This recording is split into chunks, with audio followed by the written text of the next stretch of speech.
Hey everyone, welcome back to Kavis academy. और यहाँ पे हम बात कर रहे हैं D U entrance exam MSc zoology 2018 paper solution. Okay now, तो ये पार्ट सेकंड वीडियो है एंड पार्ट सेकंड के अंदर question 21 to 40। Okay, means total number of question is 20। ये हम 20 क्वेश्चंस को यहाँ पे डिस्कस करेंगे। पार्ट जो फर्स्ट वीडियो थी उसके अंदर हमने ऑलरेडी 20 क्वेश्चंस को डिस्कस कर दिया है, तो अगर आपने नहीं देखा है तो आप देख सकते हो। साथ ही साथ मेरे इस चैनल पे अगर आप न्यू है, फर्स्ट टाइम विजिट किया है, then please subscribe my channel and में आप 2019 का कंप्लीट पेपर सोल्यूशन अवेलेबल है। तो अगर आपने नहीं देखा है तो प्लीज़ देख सकते हो। नाउ, मेरी जो भी वीडियोस होती है हमेशा रिक्वेस्टिंग वीडियो होती है ना। ये 2018 का जो पेपर सोल्यूशन है ये भी आपकी रिक्वेस्टिंग वीडियो है। तो मैंने आपको 2019 पेपर के अंदर आपको बोला था कि मैं 2018 का पेपर सोल्यूशन लेके आऊँगी। ओके, एंड अब आपकी कमेंट्स है कि 2017 की भी पेपर सॉल्व कराऊँ। तो ओके, जब भी मुझे टाइम मिलेगा मैं आपको 2017 का भी पेपर अवेलेबल करवा दूँगी। ओके नाउ, तो स्टार्ट करते हैं। और भी कोई क्वेरीज हो तो आप मुझे कमेंट सेक्शन में कमेंट्स कर सकते हैं। Now, question number 21, 2-amino 3-hydroxy propionic acid is the chemical name for which of the following amino acid. तो ये आपको नाम दे रखा है। अगर आपको नॉमेनक्लेचर अच्छे से आता है तो यहाँ पे आपका जो नॉर्मल अमीनो एसिड होता है उसका फॉर्मूला क्या होता है? NH4 C COH है ना, एंड H एंड जो भी आपका यहाँ पे R ग्रुप कंबाइन होता है तो हो जाएगा। ओके नाउ, तो ये जो 2-हाइड्रोक्सी प्रोपोनिक 2-अमीनो, तो ये जो है वो आप क्या करो, ये सारे फार्मूला है उन सबको साइड करके देख लो। तो अगर आपको सीरीन का क्या होता है, सीरीन आपको पता है हाइड्रोक्सिल है, यहाँ पे हाइड्रोक्सी दे रखा है, मीन्स यहाँ पे आपका आएगा हाइड्रोक्सी अमीनो एसिड। और हाइड्रोक्सी अमीनो एसिड कौन सा होता है? सीरीन है। तो सीरीन को ऐड करके देखते हैं। सीरीन का फॉर्मूला ये होता है CH3OH, ये होता है ना। तो इस R को यहाँ पे जोड़ के देखते हैं, तो देखते हैं कैसे होता है। वेट, यहाँ पे क्या करना है आपको, इस R में आप सीरीन ऐड कर दो, है ना। तो कैसे करते हैं देखते हैं। यहाँ पे मैंने ऐड कर लिया CH3OH। ओके, अब आपको करना है नॉमेनक्लेचर आपको अगर आता है, केमिस्ट्री में आपने खूब सीखा होगा BSc में, है ना। तो यहाँ से मैं स्टार्ट करती हूँ, फर्स्ट, सेकेंड एंड थर्ड। क्यों फर्स्ट? यहाँ पे कार्बोक्सिलिक ग्रुप है, ज़्यादा डोमिनेंट है OS से, सो यहाँ से मैंने नॉमेनक्लेचर स्टार्ट किया है, नंबरिंग स्टार्ट की है। तो यहाँ पे फर्स्ट है 2 है, 2 पे कौन है? अमीनो है, देखो 2 अमीनो ना, क्वेश्चन के अंदर देखो 2 अमीनो। नाउ फिर 3 पे कौन है? 3 पे OH है, OH को क्या बोलते हैं? हाइड्रोक्सी, तो देखो 3-हाइड्रोक्सी। नाउ OH होता है और 3 कार्बन है, 3 कार्बन को क्या बोलते हैं? मैथ एथ प्रोप, है ना, प्रोप। एंड COH है, मीन्स प्रोपेनोइक एसिड। तो आ गया ये प्रोपेनोइक एसिड, यहाँ पे देखो, यहाँ पे आ गया प्रोपेनोइक एसिड। ओके, सो ये बन गया आपका फॉर्मूला 2-अमीनो 3-हाइड्रोक्सी प्रोपेनोइक एसिड। अगर आपको नॉमेनक्लेचर अच्छे से आता है तो आपको ये आराम से समझ में आ गया होगा। नाउ तो नेक्स्ट, तो इसका आंसर क्या होगा आपका? सीरीन। ओके, नाउ नेक्स्ट देखते हैं। Question number 22, low pH of the lysosome compartment is maintain by. तो लो pH का मीन्स क्या होता है? एसिडिक है। अब आपको पता है कि लाइसोसोम एसिडिक इन नेचर होता है ना, इसके एंजाइम्स प्रेजेंट होते हैं। तो यहाँ पे जो लाइसोसोम होता है वो वहाँ पे एसिडिक नेचर को मेंटेन करने के लिए क्या होता है कि उसकी जो प्लाज्मा मेम्ब्रेन है, इसकी जो सेल्स है, यहाँ पे कुछ पंप लगे होते हैं, है ना। उस पंप का नाम होता है V type pump. Okay, pump आपको पता है कि अलग अलग डिफरेंट टाइप के होते हैं, लाइक P पंप हुआ, F पंप हुआ, V पंप हुआ, है ना। तो इसके बारे में भी आप अच्छे से एक बार देख लेना, सेल बायोलॉजी का टॉपिक है ये। तो V टाइप पंप होता है वो यहाँ पे प्रेजेंट होता है, उसकी एक एक्टिविटी होती है, उसको बोलते हैं ATPase activity. Okay, ATPase activity का मीन्स होता है कि वो जो ATP है, ATPase एज लग रहा है, मीन्स ATP को ब्रेक कर रहा है। तो ATP ब्रेक होगी आपकी ADP में, मीन्स वो एनर्जी यूज़ कर रहा है। इस कंडीशन में क्या होगा कि H प्लस आयंस मूव करेंगे अगेंस्ट द कंसंट्रेशन ग्रेडियंट। इस वजह से क्या होगा कि जो लाइसोसोम में जो एनवायरनमेंट एसिडिक उसको मेंटेन करके रखेंगे। ओके, ये चीज़ जो वी टाइप पंप है वो आपका गोल्जी में भी प्रेजेंट है, गोल्जी के ऊपर भी प्रेजेंट है, ER पे भी है, एंडोसोम्स में भी है और वैक्यूल्स के ऊपर भी प्रेजेंट है ना। सो ये आपका होता है कि एसिडिक एनवायरनमेंट को मेंटेन करके रखता है, मीन्स ATPase एक्टिविटी होती है। सो यहाँ पे ऑप्शंस देखते हैं।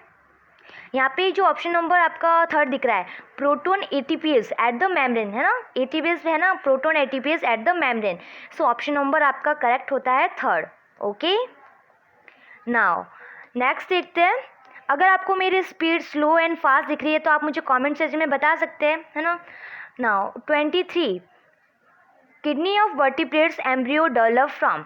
तो यहाँ पे आपको पूछा गया है किडनी ऑफ, यहाँ पे डेवलपमेंट के बारे में पूछा गया है।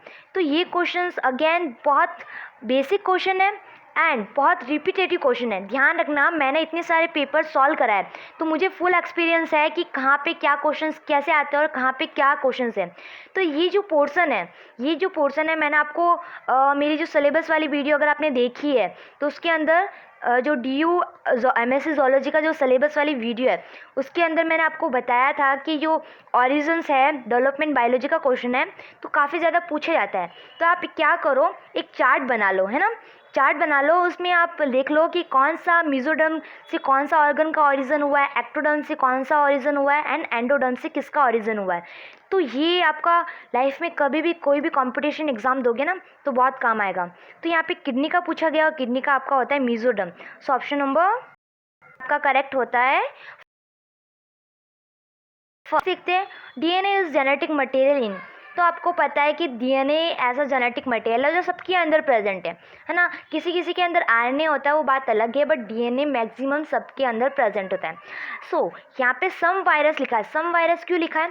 क्योंकि किन्हीं किन्हीं वायरस के अंदर RNA जेनेटिक मटेरियल है, लाइक कोरोना वायरस है ना, आपका उसके अंदर RNA as a genetic material है।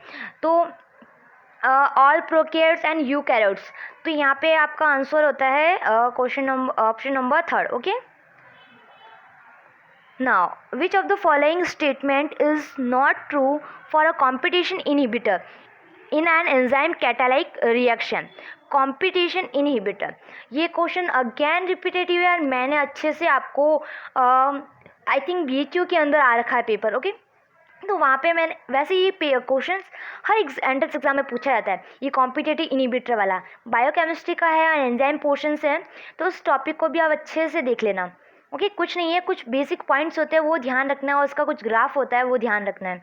Now competitive inhibitor, competitive inhibitor क्या होता है कि सपोज कर लो ये आपके एंजाइम है। ओके, एंजाइम्स पे बाइंड कौन होना, किसको होना होता है? सबस्ट्रेट पे एक स्पेसिफिक स्ट्रक्चर होता है, उसको बाइंड होना होता है ना। तो क्या होता है कि इनहिबिटर यहाँ पे टांग अड़ा लेता है, मीन्स वो आके क्या होता है इस सबस्ट्रेट को बाइंड नहीं होना पड़ता है, होने नहीं देता है। ये क्या करता है कि इस एंजाइम के ऊपर सबस्ट्रेट की जगह ये खुद आके बाइंड हो जाता है। तो अगर इनहिबिटर बाइंड हो गया है ना, तो अगर ये कॉम्पिटिटिव इनहिबिटर बाइंड हो गया तो जिससे क्या होगा, रिएक्शन आगे होगी भी नहीं, है ना, रिएक्शन होगी नहीं तो आपका प्रोडक्ट बनेगा नहीं। तो यहाँ पे क्या होता है कि ये कंपटीशन करता है। तो कॉम्पिटिटिव इनहिबिटर में एक चीज़ याद रखना कि जब कॉम्पिटिटिव इनहिबिटर होता है तो इसमें Km की वैल्यू इंक्रीज होती है एंड Vmax की वैल्यू अनचेंज होती है।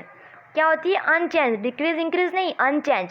एंड अगर यहाँ पे कॉम्पिटिटिव नॉन इनहिबिटर आता तो ध्यान रखना Km की वैल्यू अनचेंज होती है। ओके, एंड Vmax की वैल्यू क्या होती है? इंक्रीज। वापस बता रही हूँ, कॉम्पिटिटिव इनहिबिटर की जब बात आती है तो उसके अंदर जो Km की वैल्यू होती है वो इंक्रीज होती है, Vmax की वैल्यू अनचेंज होती है। ओके, बिल्कुल भी चेंज नहीं होता है। नाउ अगर अनकॉम्पिटिटिव की बात कर रहे हैं तो उसके अंदर Km की वैल्यू अनचेंज होती है एंड Vmax की वैल्यू इंक्रीज होती है। तो बस छोटा सा कंसेप्ट ध्यान रखना, अगर ये कंसेप्ट आपको पता है तो आप सारे questions I think maximum question solve कर लोगे, क्योंकि BHU के अंदर ये पूछा गया था तो इसके अंदर यही पूछा गया था, Km इंक्रीज डिक्रीज के बारे में पूछा गया था, है ना। तो ये कंसेप्ट ध्यान रखना ना। तो यहाँ पे देखो जो option number 4 decrease Vmax, wait V max, जो वी मैक्स डिक्रीज नहीं होता वो अनचेंज होता है। सो ये आंसर आपका होता है गलत, नॉट ट्रू पूछा गया है तो ये होता है गलत। ओके, सारे ऑप्शंस भी देख लेना, इंफॉर्मेटिव है। नाउ नी जॉइंट इज, तो नी जॉइंट, नी के अंदर जो जॉइंट्स होता है वो होता है आपका साइनोवियल जॉइंट। ओके, इसके अंदर ये जो जॉइंट है, जॉइंट्स 3 टाइप्स के होते हैं। ओके, जॉइंट्स कितने टाइप के होते हैं? 3 टाइप्स के होते हैं। एक आपका होता है ये रहा, 4th नंबर पे ले रखा है, साइनोवियल। दूसरा आपका ये रहा फाइब्रस। ओके, तीसरा आपका ये रहा कार्टिलेजिनियस। ओके, तो ये 3 टाइप्स के जॉइंट्स होते हैं। तो जो पहला टाइप का जॉइंट है ये, इसके बारे में अब बताते हैं। तो ये जो जॉइंट्स है वो जो बॉन्स होती है move against to each other, means आपकी नी की जॉइंट है, शोल्डर की जॉइंट से, हिप की बॉन्स है, सारी सबकी बॉन्स है ना। तो ये जो मूवमेंट होता है वो ऐसे ऑपोजिट डायरेक्शन में होता है और बहुत फ्लेक्सिबल होता है। तो यहाँ पे उस बहुत ज़्यादा हाईली मूवमेंट होता है। तो जब हाईली मूवमेंट की बात आती है तो इस कंडीशन में जो मूवमेंट का जो जॉइंट्स होता है वो आपका होता है साइनोवियल। ओके, नाउ सेकेंड चीज़ ये आती है फाइब्रस जॉइंट। फाइब्रस जॉइंट में क्या होता है एक सेकेंड, फाइब्रस जॉइंट में क्या होता है कि ये जो जॉइंट्स होता है means fibrous joint means bones किसी फाइब्रस कनेक्टिव टिश्यूज के साथ कनेक्ट है ना। ये बॉन्स फाइब्रस कनेक्टिव टिश्यू के साथ कनेक्ट है, मीन्स का मतलब क्या हुआ कि वो बॉन्स कैसी होगी? इमोबाइल होगी। मोबाइल्स मीन्स मूवमेंट नहीं करेगी, है ना, मूवमेंट नहीं करेगी तो मीन्स फिक्स टाइप की होगी। तो इसका एग्जाम्पल आपका स्कल। ओके, ध्यान रखना, स्कल का एग्जाम्पल है। नाउ थर्ड चीज़ क्या है? Cartilaginous joint. तो इसके अंदर ये कहाँ होगा? ये आपका ना हाईली मूवमेंट होना चाहिए ना एकदम फिक्स होना चाहिए, मीन्स दोनों की बीच वाली स्टेज, मीन्स ज़्यादा फ्लेक्सिबल, ज़्यादा जो मूवमेंट है वो ज़्यादा हाई भी नहीं होना चाहिए एंड या फिर एकदम स्टेबल भी नहीं होना चाहिए, मीन्स नॉर्मल मूवमेंट करती हो, है ना। तो ऐसी जब कोई बॉन्ड नॉर्मल मूवमेंट करती हो तो ऐसे ही जॉइंट उनके बीच में कार्टिलेजिनियस होता है। इसका एग्जांपल अगर देखी जाए तो मैन्यूबीरियम्स एंड द स्टर्नम, है ना, इनके बीच में होता है ये। सो आई होप आपको समझ में आया होगा। तो इसका जो नी का पॉइंट है 4th correct. Okay, now the heaviest organelle in the cell, बहुत सिंपल क्वेश्चन है ना। Heaviest organelle in the cell that is the nucleus. So option number 3rd is correct. Now valence line is present in between. तो valence नाम के एक scientist है। Okay, तो इन्होंने एक ट्रांजिशन जोन को क्या नाम दिया? एक ट्रांजिशन जोन थी, मीन्स एशिया एंड ऑस्ट्रेलिया को सेपरेट किया था, उसकी ecozone separated ecozone of Asia and Australia. Ecozones क्या होता है? बायोजोग्राफी। तो उनका सेपरेट किया कि मीन्स ट्रांजिशन जोन। तो यहाँ पे जो ट्रांजिशन जोन थी वो एशिया एंड ऑस्ट्रेलिया के बीच में थी। सो ऑप्शन नंबर होता है oriental and Australian region. Okay, so option number आपका करेक्ट होता है option number 1st। Now bivalve which structure secretes pearl. तो जो बाइवेल्स का मीन्स होता है कि 2 सेल्स होती है ना, ऐसे कवरिंग होती है। तो ऐसे ऑर्गेनिज्म आपको पता है कि ऑस्ट्रीज हुआ, म्यूसेल्स हुआ, है ना।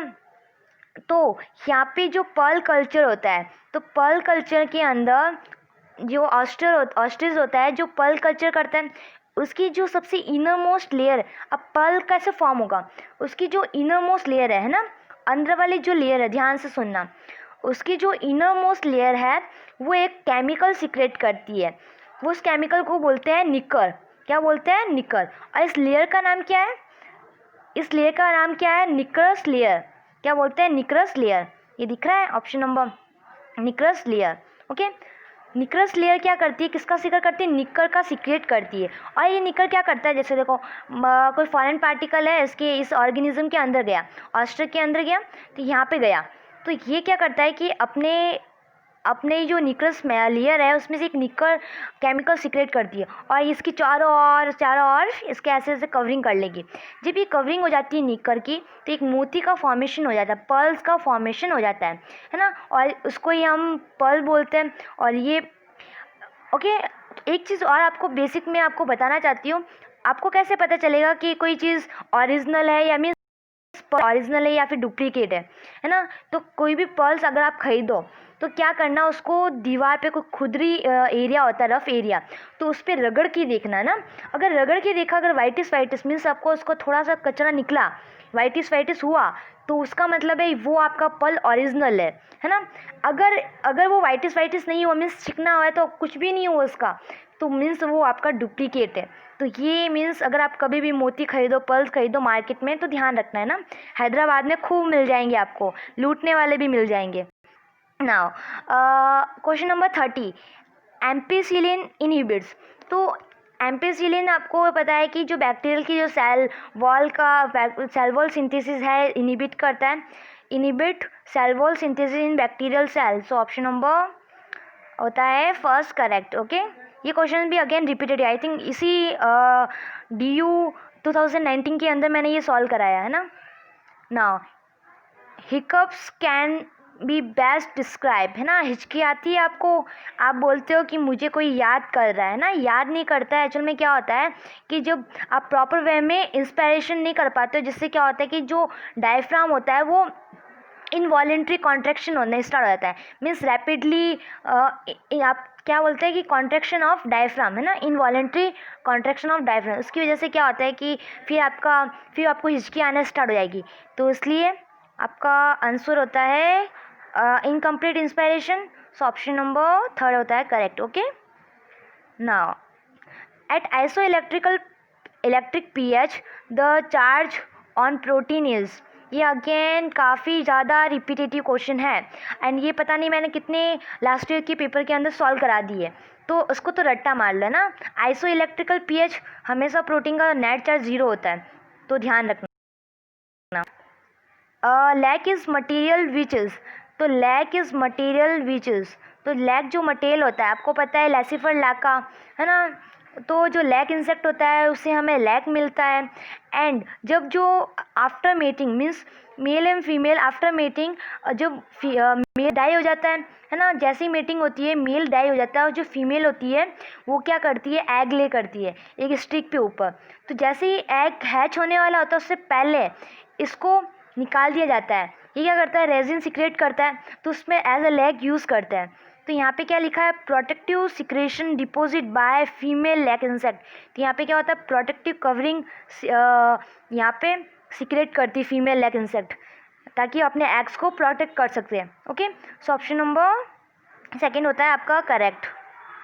नाउ नेक्स्ट देखते हैं, Hardy Weinberg law give the concept of. Hardy Weinberg law, तो अगेन मैंने आपकी सिलेबस वाली वीडियो के अंदर मैंने बोला है कि हार्डी विनबर्ग लॉ, इसके न्यूमेरिकल्स अच्छे से देख लेना। अगर नहीं है आपके पास तो मुझे टेलीग्राम ग्रुप में ज्वाइन कर सकते हो @काविस अकेडमी, वहाँ पे मैं आपको क्वेश्चंस और ये प्रोवाइड करा दूँगी। ओके, जितना वैसे भी गूगल्स पे भी आपको खूब मिल जाएगा, सर्च कर लेना, जितना हो सके इसके न्यूमेरिकल्स भी पूछे जाते हैं तो वो भी सॉल्व कर लेना। ओके, ज़्यादा डीप नहीं जाना है आपको, ओनली नॉर्मल बेसिक इसके कुछ पॉइंट्स होते हैं, है ना। हार्डी विनबर्ग पे ये क्या करता है, ये क्या शो करता है, पॉपुलेशन जेनेटिक को शो करता है। इसकी कंडीशन होती है, इसका फॉर्मूला आपको पता होगा, A² + B² = 1, एंड ये भी है A² + 2AB + B² = 1, है ना। तो ये आपको पता होगा।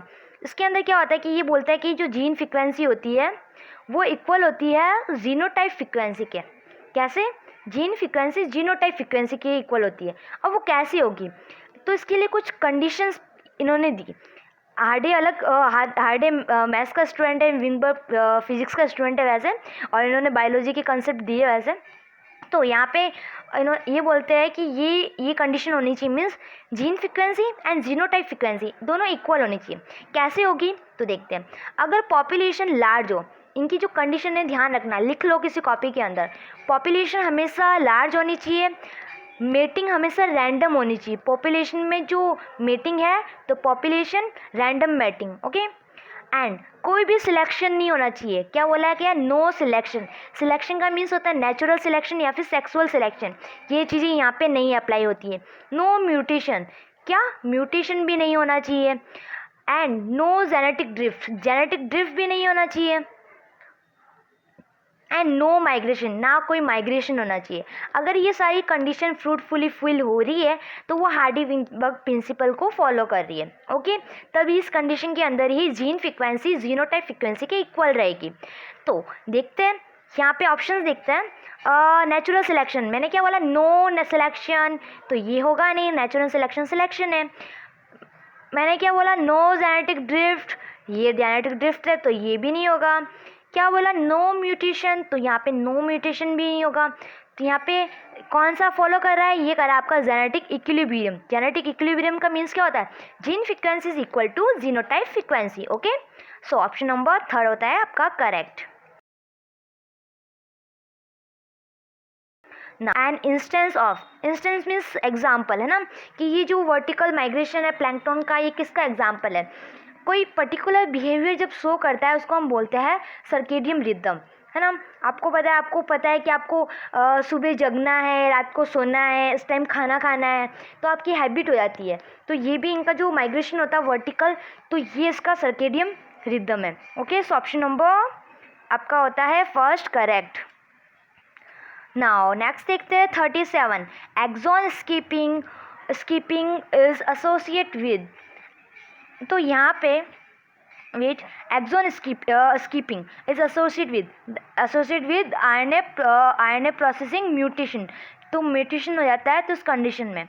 सो option number second is correct. Bile is produce in our body which, तो आपको पता है कि आपके जो लीवर है ना, लीवर के अंदर हेक्सागोनल सेल्स है और वहाँ पे बाइल जूस का सिक्रेशन होता है। ओके, फिर बाइल जूस का सिक्रेशन होके, मान लो ये लीवर है, यहाँ पे जो गॉल ब्लैडर प्रेजेंट है वहाँ पे स्टोर होता है ना। जब भी हमें ज़रूरत होती है खाना स्टमक से जब स्मॉल इंटेस्टाइन में जाता है, तो ये जो बाइल जूस है वो आपकी स्मॉल इंटेस्टाइन के अंदर जाएगा। वहाँ पे क्या करेगा, जो फूड है उसको इमल्सिफाई करेगा, है ना। लिपिड्स है और लिपिड का फैट को फैटी एसिड में, मीन्स ये फैट को ब्रेक करेगा। तो यहाँ पे जो ऑप्शन है, और इसको इमल्सिफाई करेगा ताकि सल्यूबल्स हो सके फैट और ज़्यादा से ज़्यादा एब्जॉर्प्शन हो सके। ओके, तो ये क्या करेगा, act as a surfactant, means surfactant का मीन्स होता है कि lower the surface tension between the two liquid. Okay, to emulsify lipid in intestine, ये क्या करेगा, लिपिड को इमल्सिफाई करेगा, लाइक सॉल्यूबल करेगा ताकि वो एब्जॉर्ब हो सके, स्मॉल इंटेस्टाइन के थ्रू एब्जॉर्ब हो सके। ओके, सो आंसर होगा आपका option number first. Okay, now देखते next, the inner cell mass of mammalian blastocyst develop into, तो ब्लास्टोसिस्ट का डायग्राम बनाते हैं। तो यहाँ पे ऐसी सेल होती है ना, ये आपका रेप्टाइल्स के अंदर, मैमल्स के अंदर इस टाइप का होता है। ये इनर मास सेल, ये रहा अंदर वाला, आउटर वाला क्या, इसको क्या बोलते हैं, ट्रोपोब्लास्ट बोलते हैं, है ना, उसको प्लेसेंटा। एंड इनर वाला क्या होता है आपका inner mass cell. Inner mass cell क्या बनाएगा, एम्ब्रियो बनाएगा। ये जो है इनर मास सेल, ये क्या बनाएगा, embryo and extra embryonic layer की दो चीज़ फॉर्म करता है। तो यहाँ पे इनर मास सेल का पूछा गया, इसका पूछा गया, एंड ये क्या बनाता है, ऑल एम्ब्रियोनिक स्ट्रक्चर, पूरा एम्ब्रियोनिक स्ट्रक्चर का फॉर्मेशन करेगा। सो ऑप्शन नंबर फर्स्ट होता है correct. Okay, now question number 40, the isoforms of actin present in muscle cells, तो आइसोफॉर्म पूछा गया है। तो एक्टिन की आइसोफॉर्म्स होती है आपकी alpha, beta and gamma. Okay, now alpha actin and gamma actin, ये आपकी स्मूथ मसल्स के अंदर प्रेजेंट होती है ना। अल्फ़ा एंड गामा आपकी मसल्स के अंदर प्रेजेंट है, यहाँ पे मसल्स का पूछा गया है। नाउ बीटा आपकी नॉन मसल्स के अंदर प्रेजेंट होती है और गामा आपकी सारी सेल्स के अंदर प्रेजेंट होती है। तो यहाँ मसल सेल के अंदर अल्फ़ा एंड गामा होता है। तो दोनों ऑप्शन देखते हैं, बीटा दे रखा है तो ये होगा नहीं, बीटा एंड गामा, तो बीटा दे रखा होगा नहीं, यहाँ अगेन बीटा दे रखा होगा नहीं। सो ऑप्शन नंबर 3 होता है आपका correct. Okay, alpha actin. So यहाँ पे हमने कितने क्वेश्चंस की बात की, टोटल 20 क्वेश्चंस की, मीन्स आपके यहाँ पे 14 टोटल नंबर ऑफ 14 क्वेश्चंस होते हैं सॉल्व। ओके, 40 क्वेश्चंस हो गए सॉल्व। नेक्स्ट वीडियो होगी उसके अंदर मैं नेक्स्ट 20 क्वेश्चंस को डिस्कस करूँगी। ओके, नाउ तो इसके रिगार्डिंग आपको कोई भी प्रॉब्लम है, कोई भी क्वेरीज है, तो आप मुझे कमेंट सेशन में कमेंट्स कर सकते हो। साथ ही साथ मुझे ये भी बता दो कि आपको वीडियोस कैसी लगी, आपको एक्सप्लेनेशन से सेटिस्फाई हो या नहीं हो, है ना, क्योंकि वीडियोस आपके लिए होती है एंड आप ही की रिक्वेस्टिंग होती है। मेरे यहाँ पे जितने सारी के सारे रिक्वेस्टिंग है। मैंने एक चीज़ नोट की, जैसी वीडियो अपलोड की उससे अपलोड करने के बाद डिसलाइक ज़्यादा आ गए, है ना। अगर आपको कोई प्रॉब्लम है तो आप मुझे बता दो, एंड फर्जी कमेंट्स ना करो, है ना। जो भी आपका असेंशियल्स कमेंट्स होते हैं वो करे तो आई थिंक बेटर होगा। एंड आपको ये सारी जो भी आपकी ये जो भी सॉल्यूशन प्रोवाइड कराती हूँ मैं आपके लिए कराती हूँ, है ना, जाकि आपको प्रॉफिट हो। नाउ सो अगर आपने मेरे चैनल पे फर्स्ट टाइम विजिट किया है then please subscribe my channel. So thank you so much for watching my video. Bye bye.